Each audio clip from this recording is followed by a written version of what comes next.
የሰሙነ ሕማማትን ሳምንት እንዴት እናሳልፈው? እንዴት እንጹም? እንዴት እንጸልይ? እንዴትስ እንስገድ? በሰሙነ ሕማማት ማማተብ፣ ማዕድ መባረክ፣ መልክዓ መልካት መድገም ይቻላል አይቻልም? የምንጸልያቸውና የማንጸልያቸው ጸሎቶችስ አሉ ይሆን? በዚህች አጭር ቪዲዮ ሁሉንም ጠቅላላ አድርገን እናየዋለንና ሁላችሁም ለሁሉም ሰው እንዲዳረስ ኮፒ ሊንክ ለማድረግ ሞክሩ። እሺ፣ ማማተብ ይቻላል። ለምን ብትሉ አንድ ሰው ካላማተበ የአጋንንትን ውጊያ ድል መንሳት ስለማይችል ነው። ስለዚህ በግል ጸሎት አታማትብ አይባልም፣ አይከለከልም። ማዕድም በሚመገብ ሰዓት ጸሎት አድርጎ አማትቦ መመገብ ይችላል ማለት ነው። ከዚህ ጋር ተያይዞ የተከለከለው ለካህናት በብዙሃን ፊት ቡራኬ መስጠት፣ የሞተ መፍታትና መስቀል መሳለም ማሳለም ነው የተከለከለው። ይህም የተደነገገበት ምክንያት በማእሰረ ሰይጣን 5500 ዘመን ታስሮ የነበረውን የአዳምን ልጅ ለማጠየቅ ለማስታወስ ነው እንጂ በማዕድ ላይ አታማትቡ የሚል ሕግ አልተሰራም። ጸሎትን በተመለከተ የተከለከለ ጸሎት የለም። ጸሎት ሃይማኖትን በተመለከተ ስለኛ ተሰቀለ፣ ሞተ፣ ተቀበረ፣ በሶስተኛው ቀን ከሙታን ተለይቶ ተነሳ እስከሚለው ድረስ ከሰኞ እስከ ሐሙስ ድረስ አይጸለይም። ይሄም የሆነው ታሪኩን ለማስታወስ ነው እንጂ ጸሎቱ የሚከለከል ሆኖ አይደለም። ሰኞ፣ ማክሰኞ፣ ሮብ፣ ሐሙስ አይሁዳውያን መከሩ። ከሐሙስ እስከ ዓርብ መከራውን ተቀበለ። ዓርብ 6 ሰዓት ላይ ተሰቀለ እንላለን። ዓርብ ከ9 ሰዓት ጀምሮ ሞተ፣ ተቀበረ እንላለን። ተነሳ የምንለው ደግሞ ቅዳሜ ለእሁድ ሌሊት 6 ሰዓት ላይ ይሆናል ማለት ነው። መልክዓ መልኮች አለመደገማቸው ደግሞ ወደ ነገረ መስቀሉ ለማድላት ነው እንጂ ተከልክለው አይደለም። በዚህ ወቅት ከስግደቱና የሕማማቱን መከራ ከሚያሳስቡ መጽሐፎችን ከመጸለይና ከመስማት ጋር ተያይዞ ድርሳናትንና ገድላትን ለማንበብ ጊዜ ይጠፋል ከሚል ነው እንጂ የተከለከለ ድርሳንና ገድል የለም። ዓለም የዳነው በክርስቶስ ቤዛነት ነውና የክርስቶስን የሕማማት ነገር አይቼ አንብቤ ሰምቼ ጊዜ አለኝ የሚል ሰው ድርሳናትና ገድላትን ጸሎት ማድረግ ይችላል ማለት ነው። የቤተ ክርስቲያናችን የሥርዓት መጽሐፍ ፍትሐ ነገሥት በሰሙነ ሕማማት ሳምንት ብዙ እንዳንበላ፣ ብዙ እንዳንጠጣ፣ እንዳንደሰት አዝዟል።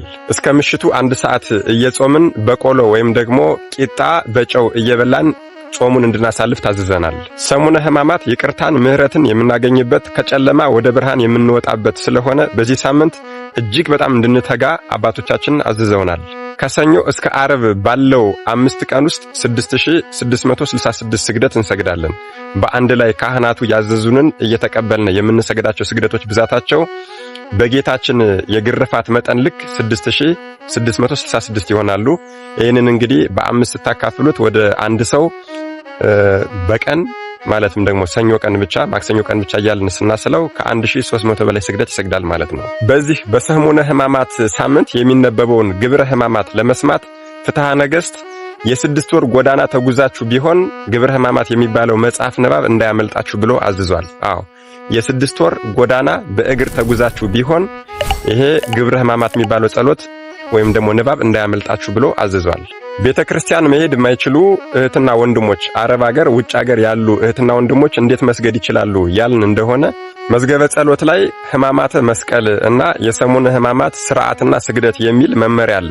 በዛ መሰረት ያንን መዝገበ ጸሎት ይዘው መጻፉ ከሌላቸው ደግሞ አፕሊኬሽኑን አውርዳችሁ እዛ ላይ በሚያዘዘው መሰረት ለጊዜው መስገድ ትችላላችሁ። በዚህ በሰሙነ ሕማማት ሳምንት ከታወቁት መጻሕፍት ማለትም ከመዝሙረ ዳዊት፣ ከውዳሴ ማርያም እና ደግሞ ከነመኃልየ ዘሰሎሞን ከነዚህ ውጪ ማግኘት ከቻልነ 3ቱ ደናግላን የደረሱት ድርሳነ ማህያዊ፣ ለሃ ማርያም የእናታችን የቅድስት ድንግል ማርያም ለቅሶ፣ ድርሳነ ፈያታዊ ዘይማን የሚባሉትን መጽሐፎች ብናነብ ስለ ሕማማት በደንብ አድርጎ ግልጽ ሊያደርግልን ይችላል። ሌላው ሰሙነ ሕማማት እያንዳንዳቸው ቀኖች ታላቅ ስያሜ አላቸው። ከሰኞ እስከ ቅዳሜ ያሉትን ሳምንታት ስያሜ በሚቀጥለው ቪዲዮ እሰራላችኋለሁ። ለአሁን ግን የሰኞን ብቻ እነግራችኋለሁ። ሰኞ ቀን መርገመ በለስ ወይም ደግሞ አንጽሖተ ቤተ መቅደስ ትባላለች። በዚህ ቀን ጌታችን ከቢታንያ ሲወጣ ተራበ። ከርቀት ቅጠል ያለባትን በለስ ተመልክቶ ወደ በለሲቱ ቢቀርብ ፍሬ አጣባት። ከቅጠል በቀር ምንም ነገር ባለማግኘቱ ከአሁን ጀምሮ ለዘላለም ከአንቺ ምንም ፍሬ አይበላ ብሎ ረግሟታል። በለሲቱ የእኛ ምሳሌ ናት። ቅጠሏ ደግሞ የማተባችን የክርስትናችን ምሳሌ ነው። ክርስቲያኖች ነን፣ ማተብ አስረን ምግባር የሌለናለን። በለሲቱ ፍሬ እንደሌላት ሁሉ ክርስቲያኖች ነን፣ ምግባር የሌለን። ጸሎት የማንጸልይ፣ የማንሰግድ፣ ምጽዋት የማንመጸውት፣ አስራት በኩራት የማናወጣ። ስለዚህ በዚህ ሰዓት ያችን የበለስ ዛፍ እንደረገማት በእኛም ላይ በምግባር እጦት መከራ፣ በደል፣ ፍዳ እንዳይደርስብን በዚህ ቀን ጌታ ሆይ ይቅር በለኝ እያልን ስግደታችንን እንጀምራለን ማለት ነው። ሌሎቹን በቀጣዩ ቪዲዮ የምናይ ይሆናል። መድኃኔዓለም ኢየሱስ ክርስቶስ የሰሙነ ሕማማትን ሳምንት በደንብ አድርገን ሰግደን ጾመን ጸልየን የምንጠቀምበት ሳምንት ያድርግልን። አሜን። ይቆየን። እኔ መሐሪ ሁሉን መርሻዬ ሁሉን መርሻዬ እንደ ሕልም አልፏል ትናንትናዬ ባንተ ጌታዬ። እንደኔ ማንን ታግሷል ይቅርታ ፍቅሮን አልብሷል። ማይገባኝን አድርጎ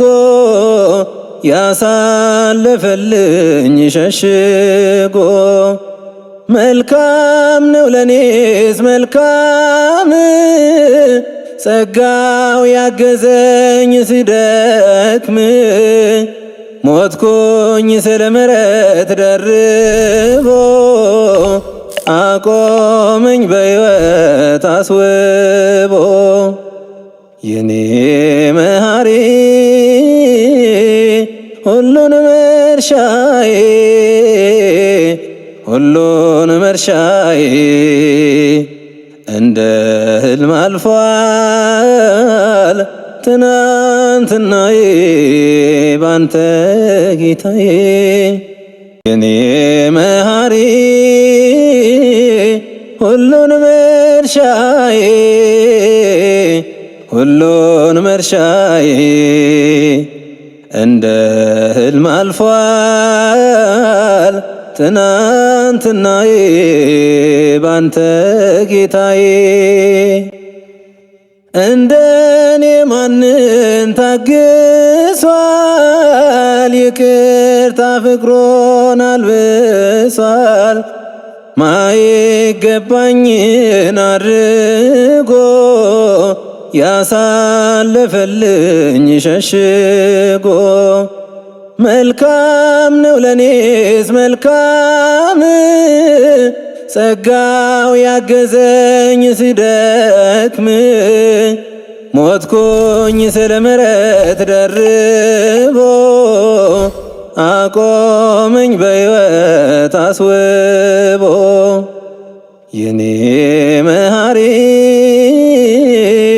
ሁሉን መርሻዬ ሁሉን መርሻዬ እንደ ሕልም አልፏል ትናንትናዬ ባንተ ጌታዬ።